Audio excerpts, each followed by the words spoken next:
Hello everyone, I am Lin. Welcome to my channel. I love food.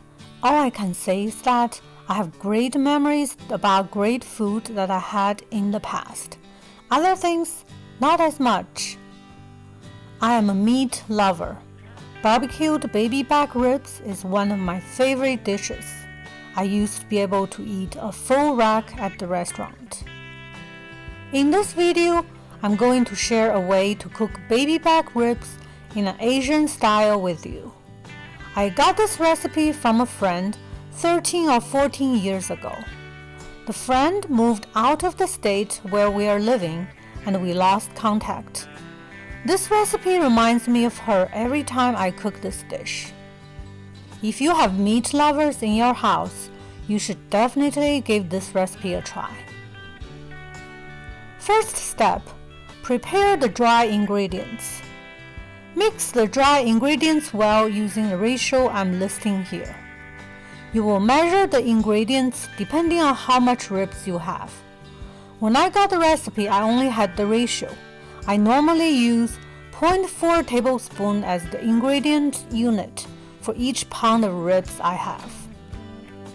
For example, with 5-pound ribs, you will need 5 multiplied by 0.4 tablespoon, which equals to 2 tablespoons for the 1 unit in the recipe.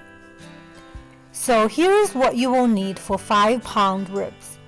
The calculation might not be straightforward at the beginning, but you will be an expert calculating it. Also note that this recipe is not the type that you have to measure very accurately. The flavor tends to be sweet and garlicky as long as the ratio you are using are not off too much. Or you can make more than what you need and save the extra to use next time. Second step, marinate the ribs. Put 1 layer of aluminum foil on the bottom of baking pan. Put ribs in the pan. Generously apply and massage the dry ingredients all over the ribs. Cover the pan with foil on top and leave in the refrigerator for at least 1 hour. Overnight is preferred. Third step, prepare the liquid ingredients. Mix the liquid ingredients using the ratio listed. Same calculation can be done as the dry ingredients. I am showing how much you need for 5-pound ribs. Here, if you love garlic, you can also add some fresh minced garlic. Take your ribs out of the refrigerator, take off the foil, and pour the liquid ingredients all over the ribs.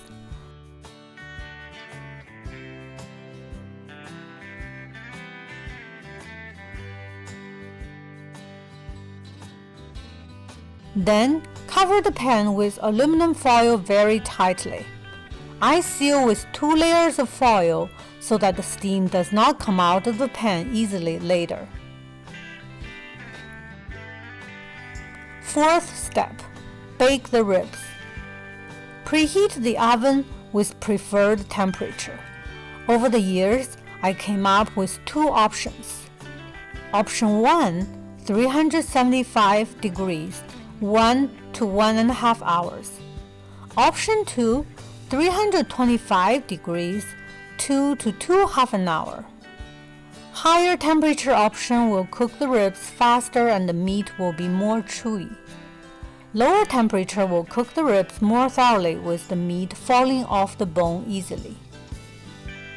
Once baking is done, take the pan out of the oven. Leave it to cool down for 5 to 10 minutes since it will be very hot. You can move the rib to a serving plate if you want. Make sure to pour the juice onto the ribs since they are very tasteful if the juice does not dry out. Please make sure to watch my notes about it later. Last and the best step, enjoy the ribs. Here are some useful notes I made. Please review them before your first time cooking it, or it has been a long time that you have not cooked it. Korean red chili pepper is not very spicy and add red color to the ribs. If you are using other kinds of chili pepper, make sure you reduce the amount since the same amount of chili pepper will make the ribs too spicy. I normally make ribs in 2 flavors, spicy and non-spicy. I prepare the dried ingredients with no chili pepper first. Once I finish applying to the ribs to be non-spicy, I will add some chili pepper to the rest of the dry ingredients, then apply to ribs I want to make as spicy. I will use different pans to hold them and bake them. Use baking pans with some depth since it needs to accommodate the height of ribs and hold the liquid ingredients and juice later. The aluminum foil on top needs to cover the pan very tightly since the ribs will be cooked with the steam inside the pan. Do check the ribs in case of getting burned during baking time. This might happen if the foil is not sealed well so steam comes out of the pan. Also, depending on your oven, the types of pans you are using, the liquid might dry out sooner than expected, so it is always safe to check a couple of times in the middle. I did find that using glass baking pan make it easier to check since you do not need to lift the foil every time you check it. Be very careful while opening the top foil since the steam that comes out is very hot. Asian cooking wine and Asian vinegar replacement. If you do not have the cooking wine and vinegar I am using, do not worry. I have tried with masala, which is a kind of wine, to replace the Asian cooking wine. I used white rice vinegar instead of Asian dark vinegar.